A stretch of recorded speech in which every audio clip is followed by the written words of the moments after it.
Emotional day in court yesterday. How does it feel today? Like I have my freedom back. Though I have to be honest, it's been very rough, to be before the court with my family in attendance, my mother, my father, my wife, my children. It was a very rough day. He was the president's fixer, the man who once said he'd take a bullet for Donald Trump. I'll do anything to protect Mr. Trump. But now Michael Cohen says he's going to prison in part because of the work he did for Trump. Was yesterday the hardest day of your life, or is that going too far? It's an understatement. Yet you feel you've turned a corner. I know I have.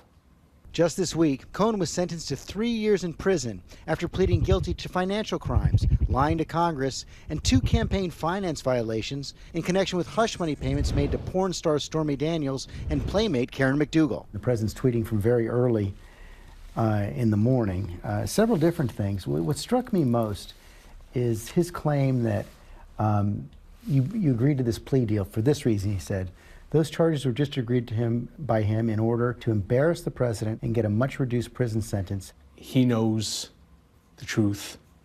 I know the truth. Many people know the truth. Under no circumstances do I want to embarrass the President of the United States of America. The truth is, I told the truth. I took responsibility for my actions. And instead of him taking responsibility for his actions, what does he do? He attacks my family. He says, his claim, you're lying about him to protect your wife, to protect your father-in-law. Inaccurate. He knows the truth. I know the truth. Others know the truth. And here is the truth. The man doesn't tell the truth. And it's sad that I should take responsibility for his dirty deeds. Cohen is cooperating with special counsel Robert Mueller in his Russia investigation. And separately, federal prosecutors in the Southern District of New York have implicated but not charged the president in those deals. They allege Cohen acted in coordination with and at the direction of Trump, according to court filings. Trump tweeted that he never directed Michael Cohen to break the law. If it were true that the president was just an unwitting client who'd been advised badly by a lawyer, could be a defense. Problem is that according to Michael Cohen, Donald Trump made the deal himself with American media. At this point, the president is effectively an unindicted co-conspirator. And in a bombshell revelation, prosecutors also reached an agreement with AMI, the publishers of the National Enquirer. Its CEO is Trump associate David Pecker. The tabloid admitted to making a $150,000 payment to McDougal in concert with the Trump campaign. You lied for him for a long time. More than 10 years. Why? Out of loyalty. Out of loyalty to him. I followed a bad path, and hence how we started this conversation. I have my freedom. I will not be the villain of his story. He's saying very clearly that he never directed you to do anything wrong. Is that true? I don't think there's anybody that believes that. First of all, nothing at the Trump Organization was ever done unless it was run through Mr. Trump. He directed me to make the payments. He directed me to become involved in these matters, including the one with McDougal, which was really between him and David Pecker, and then David Pecker's counsel. I just reviewed the documents in order to protect him. I gave loyalty to someone who truthfully does not deserve loyalty. He was trying to hide what you were doing, correct? Correct. And he knew it was wrong? Of course. And he was doing that to help his election? You have to remember at what point in time that this matter came about, 2 weeks or so before the election, post the Billy Bush comments. So yes, he was very concerned about how this would affect the election. To help his campaign? To help him and the campaign. You mentioned dirty deeds in your allocution. When you think about it, when you look back, did you know what you were doing? I'm angry at myself because I knew what I was doing was wrong. I should not be the only one taking responsibility for his actions. So he's still lying? Yes. Do you know why you were loyal to him at the beginning? No. No. It was a blind loyalty. It was to a man I admired, but I I do not know the answer to it. The prosecutors seem to suggest it was, Southern District prosecutors, I should add, seem to suggest it was you were being driven by greed and ambition. No, that's inaccurate. I didn't make my money working for Donald Trump. I had made a substantial amount of money years before working for Donald Trump. And anybody who knows me knows that to be the truth. So what do you say to people, and you know, there are a lot of people who would be watching who are going to be thinking, but wait a second, he lied for so long, why should we believe him now? What's the answer to that? What do you mean lied? Lied about what? It's New York real estate. Yes, it's the greatest product ever created. Is that a lie? Well, but you pleaded guilty to lying to Congress. Yes. So why should we believe you now? Because the special counsel stated emphatically that the information that I gave to them was credible and helpful. There's a substantial amount of information that they possess that corroborates the fact that I am telling the truth.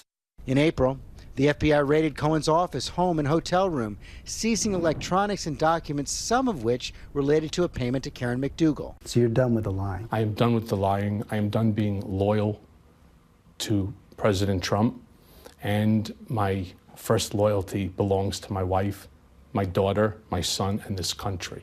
But some members of Congress are still skeptical. It appears that Mr. Cohen's testimony would be a critical part of it, and I think Mr. Cohen's a gangster. I mean, his credibility is suspect, to say the least.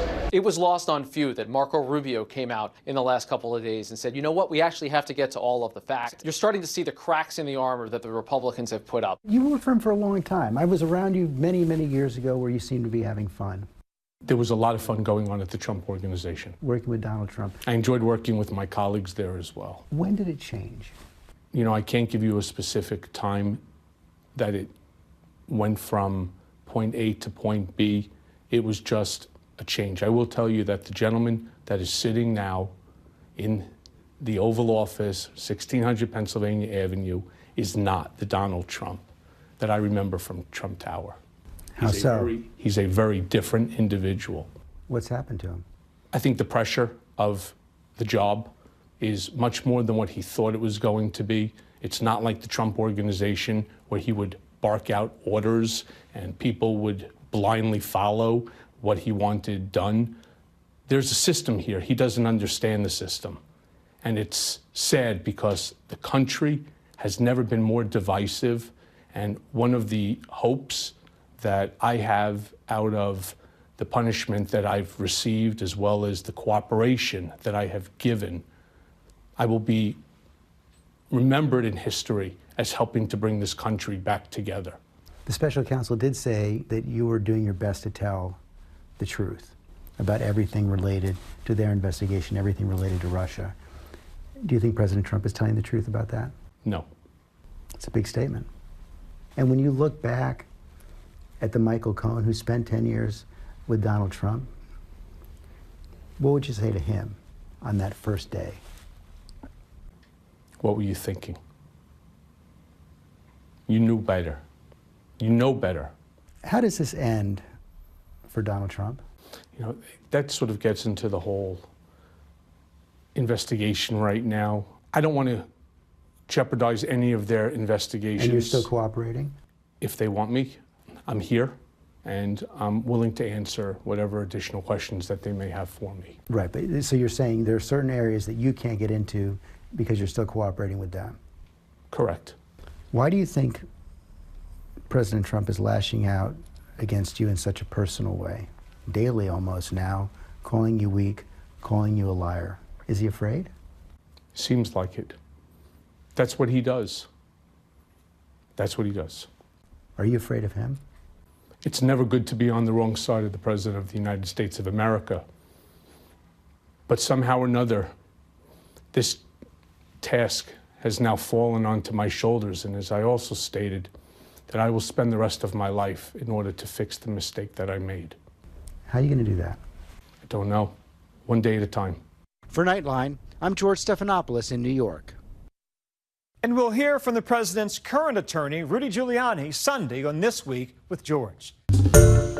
Hi, everyone. George Stephanopoulos here. Thanks for checking out the ABC News YouTube channel. If you'd like to get more videos, show highlights, and watch live event coverage, click on the right over here to subscribe to our channel. And don't forget to download the ABC News app for breaking news alerts. Thanks for watching.